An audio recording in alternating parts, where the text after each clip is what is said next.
Hey guys, what's up? Welcome back to the channel. It's Cynicalex, and it's been so long, too long, since we last discussed the best transcended awakened characters in Marvel Future Fight. So that's exactly what we're going to be doing today. We're going to be ranking them all in this tier list, and this is actually the snapshot from 5 months ago when we last talked about this. So this was actually in between the Eternals Epic Quest. We had gotten Makari and Cersei, but we had not gotten Kingo and Gilgamesh yet.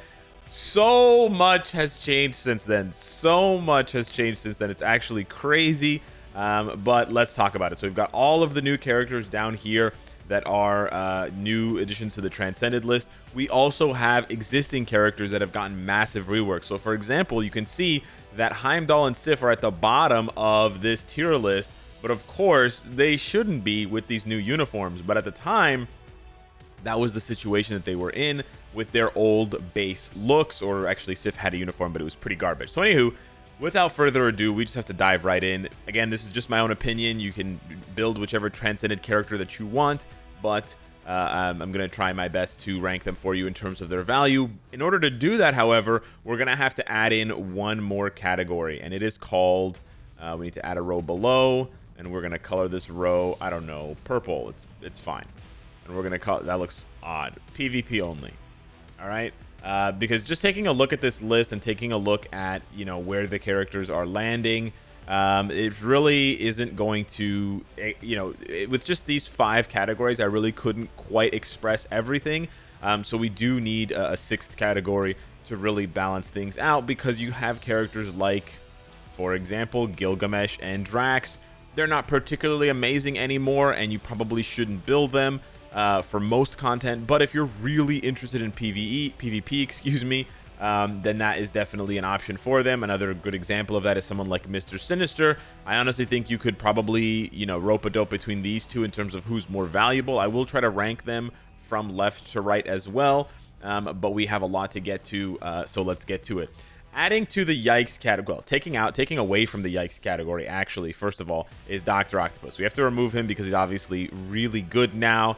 We also have to remove Heimdall and Sif because they are also very good now. But then we probably need to add in both Caecilius and Clea. I haven't yet tested these characters, but I would not be surprised if they are super yikes because, and that means bad, because they're from 2016. They're characters that literally were invented and inserted into the game in 2016, and they have not been changed. So we're talking close to 6 years ago. Really, we're just a couple of months away from celebrating their 6th year anniversary in this game, and you're going to tell me that they're going to compete with the likes of newer characters? There's just no way. We also have to remove America Chavez from the useful category because she got a new upgrade, and so obviously she's quite a bit better. And then I think that's it. I think we don't have anyone else. Well, we didn't yet place characters like Elektra and things like that, but now, well, sorry, yeah, Sandman, we can put him in the yikes category as well, and same thing with Vulture. Okay, so with that being said, we're left with these new characters. We also need to sort of reorganize this side of things. I would say these characters are semi-useful. I definitely wouldn't call them useful at this point. I think useful is sort of demigod and up in terms of where you want things to go. But we're definitely going to drop Bullseye way down to like basically the bottom of the useful category. There's just way better speed villain options at this point. Like, for example, you have Requiem Gamora, who's, you know, yeah, she's got a great leadership, and I would definitely say that she belongs here at the very, very least. I would probably knock her back a couple of spots, and I would actually bump her up quite a few spots, because as support types, you really don't get much better than Valkyrie, Sif, and Wave. So they definitely need to be prominently displayed at the top. And again, keep in mind, for support types, if you need support types, then they immediately gain more value for you. So I'm putting them here just because in terms of doing their own damage, they're not going to keep up with the characters up here. However, well, hang on. However, in terms of supports, they're absolutely amazing. We're also going to drop Corvus and Yelena down here as well. They're not bad by any means, but they are just better characters now that do the same things as them. I'm also very tempted to drop the Goatman down, so I am going to do that. I think this list needs to be tighter because we have some new contenders coming in anyways. Cersei has lost some of her value for PvP. She still retains her value for PvE, but she's also pretty hard to play. And then honestly, these three have remained constants. I wanted to make a video. I want to try to stop saying honestly all the time, but I really genuinely did want to make a video specifically about these three ladies and a couple of other characters who have sort of stood the test of time. Now, I know in Makari's case, she hasn't been in the game for a year yet, but we're coming up on a year for Supergiant, and we're already past a year for Moonstone, and they're still so good. And that's a really important category of characters to identify, because, yeah, maybe you invest in them now, and then they're going to be replaced in a few months. That's absolutely possible.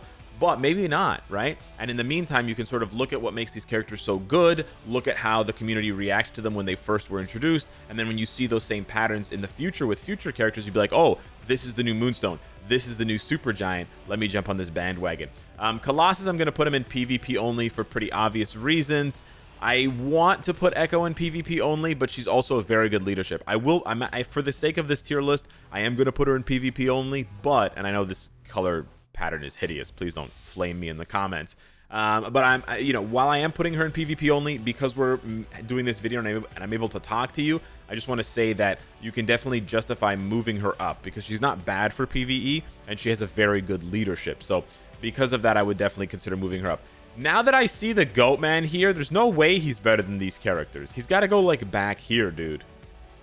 I'm sorry, I was way overestimating the Goat Man 5 months ago. What was I thinking? He's like as good as Gambit, maybe a little bit better. I mean, yeah.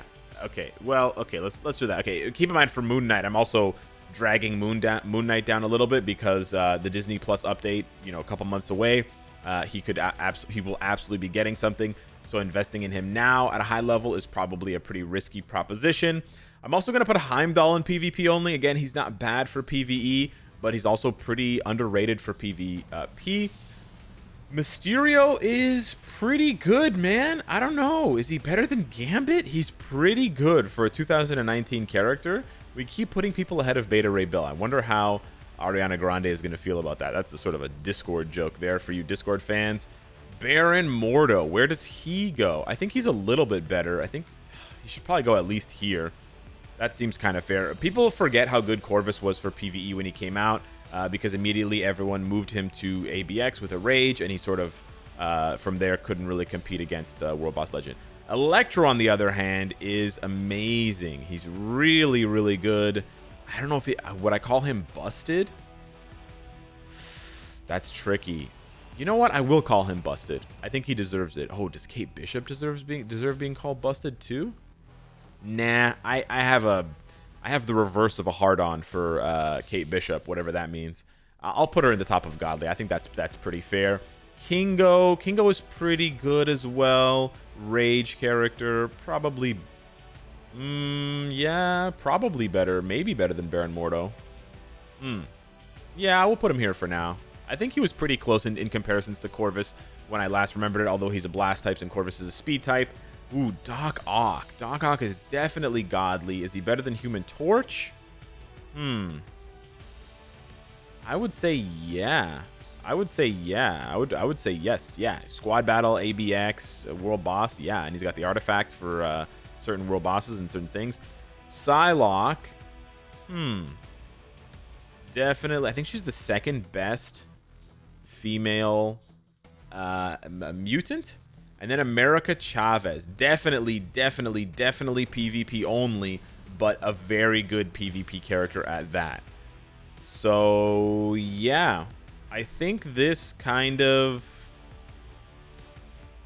pretty accurately reflects the tier list. I think what you could do, if anything, you could move some of these characters down. Like, you could maybe move Spectrum and Quasar and Rescue down here, because they're mostly just for, things like Alliance Conquest and sort of like, content. But yeah, I think otherwise this looks pretty solid. I wouldn't, like, again, my sort of barometer for value is that blue PvP only line. Every character from there and up, I think if you invest in them, you're gonna have a pretty good return on your investment. There are some exceptions, like, there's no real reason at these days to invest in Gamora Requiem as a main damage dealer if you can just go and grab Electro or Green Goblin, but that's for specific content. If you just want a high damage villain speed type, then you can't even use Green Goblin for World Boss Legend and that kind of content. Your list is shortened. So Gamora still has value there, but there are a couple of things to consider. With Mysterio, you still have a 2019 character kind of thing. There are still some things to consider, but yeah, I think this is a really good ranking of the best transcended characters in the game. There's 61, I believe, or 62 transcended characters now. There's so many since the last time we did this list, and I can't wait to see what the future holds for this character typing. So yeah, or character classification, I guess. So yeah, hit me up in the comments down below. Let me know what you think of this ranking. I went through it pretty rapid fire. I didn't want this video to be super bloated and super long. And I didn't really touch the lower half of the list, instead, besides just adding in Vulture, Sandman, Caecilius, and Clea, because I don't think that any of these things have changed for these characters, right? If anything, that list at the bottom will get bigger as the list at the top gets bigger. So as newer characters come in that are better, they're going to push characters that were sort of middling, sort of like mid. They're going to push those characters down to the semi-useful or yikes category. It's sort of the natural progression of the game until we reach the point where these characters get another uniform, and then the cycle sort of starts all over again for the likes of the bottom tier here, going back up to the top. So yeah, hit me up in the comments down below. Thank you so much for watching. Smash the like button, and I'll see you in the next one. Take care.